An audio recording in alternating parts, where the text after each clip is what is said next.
Madame, Monsieur, c'est un réel plaisir de vous retrouver pour ce rendez-vous hebdomadaire au cœur de l'actualité parlementaire. À la une de cette édition, le gouvernement présente au Parlement le plan relance 2026-2030. Des piliers majeurs comme la sécurité, l'agriculture ou l'emploi des jeunes ont suscité des débats d'une grande intensité à l'hémicycle. Nous analyserons les enjeux de ce référentiel stratégique de développement avec le député Mamadou Yaro.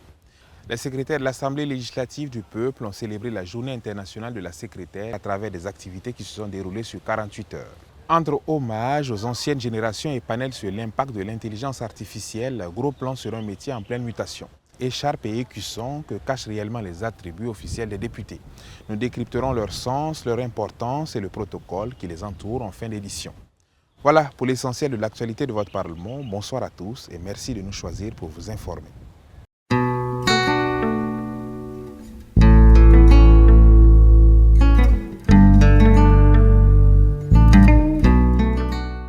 La Confédération des États du Sahel continue de bâtir ses fondations. Le 12 mai dernier, les députés ont franchi une étape clé en ratifiant plusieurs protocoles additionnels. Objectif, structurer l'organisation, fluidifier son fonctionnement et donner un coup d'accélérateur à la coopération régionale. Une avancée concrète de plus vers l'intégration dans l'espace AES. Le décryptage complet avec nos reporters Innocent Darankoum et Axel Nicole Yaro.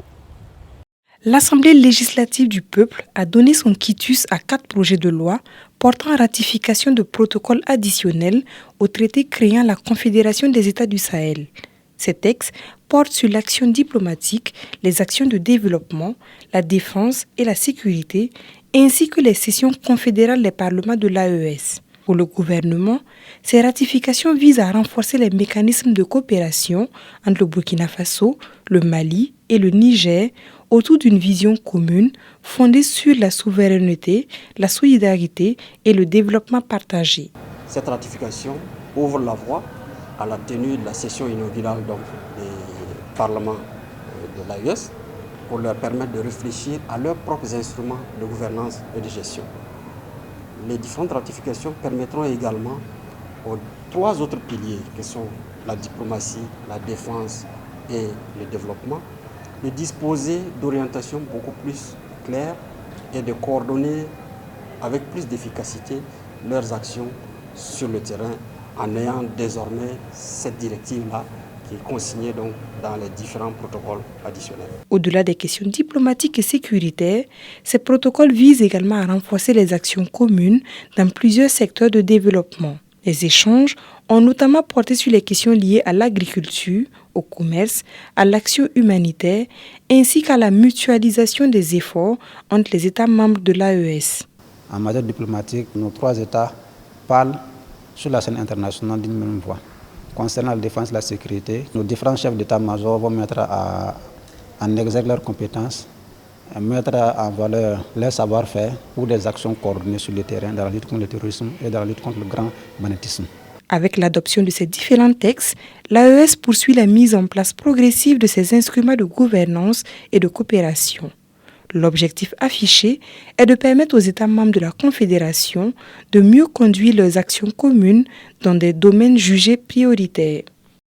Les secrétaires de l'Assemblée législative du peuple ont célébré la Journée internationale de la secrétaire les 6 et 7 mai dernier à Ouagadougou. L'occasion pour elles de traduire leur reconnaissance aux anciennes collègues, mais aussi de parler de l'avenir de leur métier. Au cœur des échanges, l'impact du numérique et de l'intelligence artificielle sur la profession de secrétaire.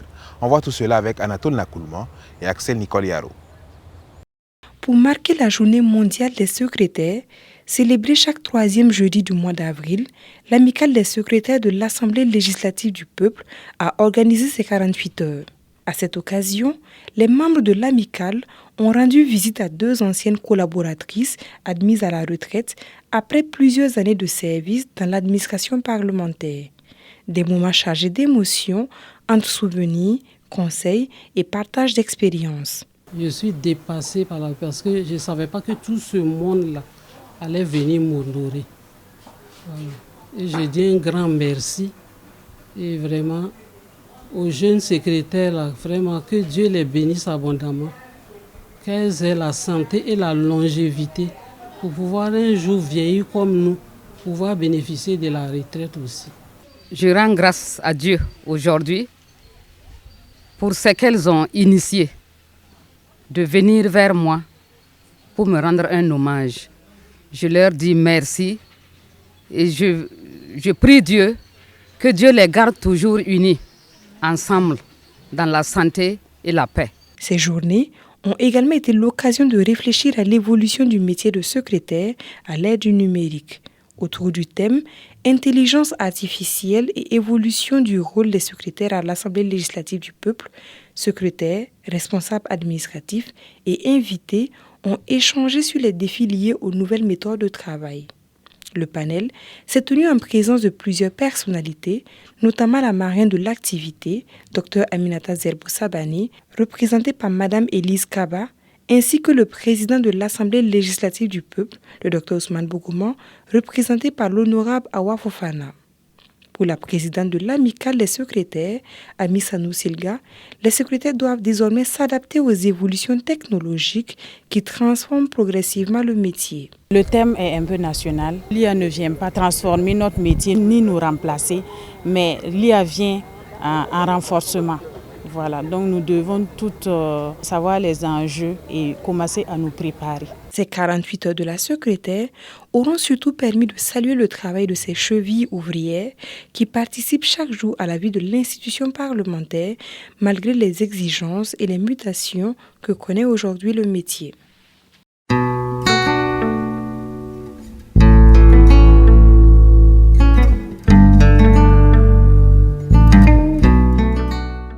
Le gouvernement a présenté au Parlement son nouveau plan national de développement baptisé Plan Relance 2026-2030. Sécurité, emploi des jeunes, santé, agriculture ou encore industrie, tous les grands sujets ont été discutés en détail lors d'un débat très animé avec les députés. Pour tout comprendre des enjeux de ce nouveau plan, Axel Nicole Yaro reçoit pour vous le député Mamadou Yaro, rapporteur général de la Commission des finances et du budget de l'ALP. Il nous donne son avis dans cet élément. Le gouvernement a présenté devant l'Assemblée législative du peuple le 8 mai dernier les grandes ambitions du nouveau référentiel de développement dénommé Plan Relance 2026-2030.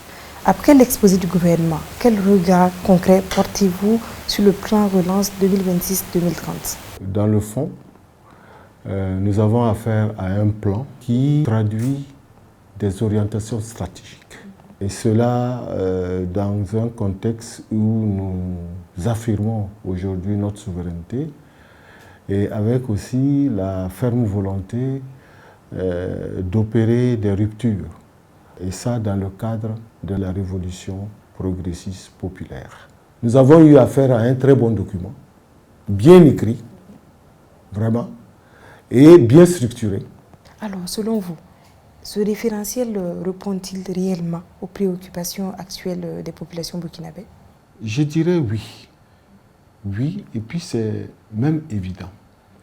Il suffit d'analyser les 4 piliers.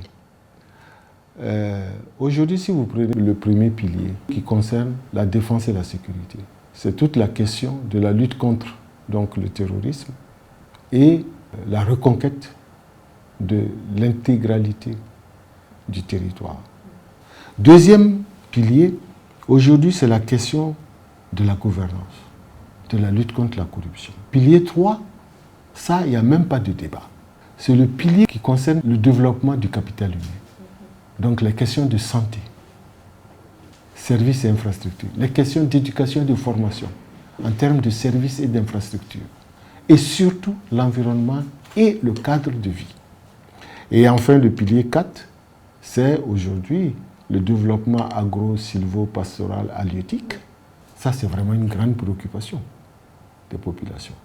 Alors, et quels sont les secteurs dans lesquels les députés attendent des actions concrètes et rapides du gouvernement ? Dans le domaine de la défense, de la sécurité, de la cohésion sociale et de la paix, il faut évidemment poursuivre l'intensification de la lutte contre le terrorisme et la reconquête à 100% du territoire. Au niveau du secteur de la santé, de l'éducation, il faut mener vraiment des actions en termes de services de qualité, en termes d'accès aux services et surtout le développement des infrastructures dans ces domaines-là, santé, éducation, formation. Au niveau donc du secteur du développement des infrastructures et surtout la transformation de l'économie, Il faut absolument intensifier et poursuivre les actions et les activités au niveau de l'offensive agro-pastorale et halieutique. Il faut assurer, je dirais, entre griffes, l'autosuffisance énergétique. Il faut enfin développer le réseau routier.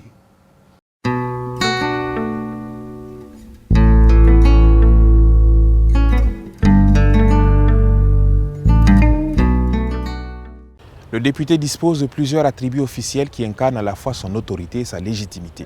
Parmi eux, il y a l'écharpe et l'écusson. Ces insignes ne sont pas de simples accessoires, mais des symboles forts de l'engagement républicain et du pouvoir législatif. Pourquoi ces attributs sont-ils si importants? Quelle est leur signification et dans quelles circonstances sont-ils portés? Élément de réponse avec Honorable Bachelot. L'écharpe est le premier élément distinctif, apparent et externe de par lequel on reconnaît un député. Dès que le mandat du député est validé, les issus du Parlement sont autorisés à lui porter l'écharpe déclinée aux couleurs nationales. L'écharpe portée par un député symbolise la reconnaissance en tant que représentant du peuple. L'écharpe symbolise toute la charge auquel le député doit s'attendre. Mais elle symbolise aussi la République. C'est le drapeau qu'on porte d'une autre façon. Dès lors, c'est pour vous signifier aussi que vous portez les espoirs du peuple que vous représentez. L'écharpe se porte aussi lors des cérémonies impliquant les corps constitués de l'État. Dans ces conditions, les députés qui vont représenter le Parlement abordent leur écharpe. Ils portent également leur écharpe lors de certaines cérémonies d'envergure, comme la cérémonie de commémoration de la fête nationale, également lors de la présentation des vœux au chef de l'État ou au président du Parlement. L'écusson, quant à lui, représente le second élément distinctif du député. Il est fixé à la poitrine du député à son côté gauche. L'écusson permet de distinguer nettement le député et de lui rendre des civilités conformément à son rang. C'est pourquoi il est conseillé aux députés d'épingler sur leur poitrine l'écusson lors des cérémonies publiques au moins. Lors de certains déplacements, le député doit porter son écusson pour faciliter la tâche à ceux qui accueillent. L'écusson peut se porter partout et en toutes circonstances. Il n'est pas extravagant. Par conséquent, il est conseillé aux députés de le porter partout quand ils le peuvent. Les députés sont les représentants du peuple. Par conséquent, ils doivent être avec les masses.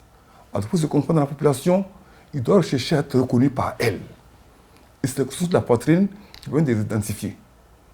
Voilà pour l'essentiel de l'actualité de votre Parlement. Et pour clore cette édition, je vous laisse sur cette pensée du philosophe Henri Bergson. L'avenir n'est pas ce qui va arriver, mais ce que nous allons faire. Une formule qui résonne tout particulièrement alors que notre nation dessine ses ambitions pour les années à venir. Le futur ne se subit pas, il se bâtit. C'est tout pour ce numéro. Merci de l'avoir suivi. À très bientôt pour de nouvelles informations parlementaires.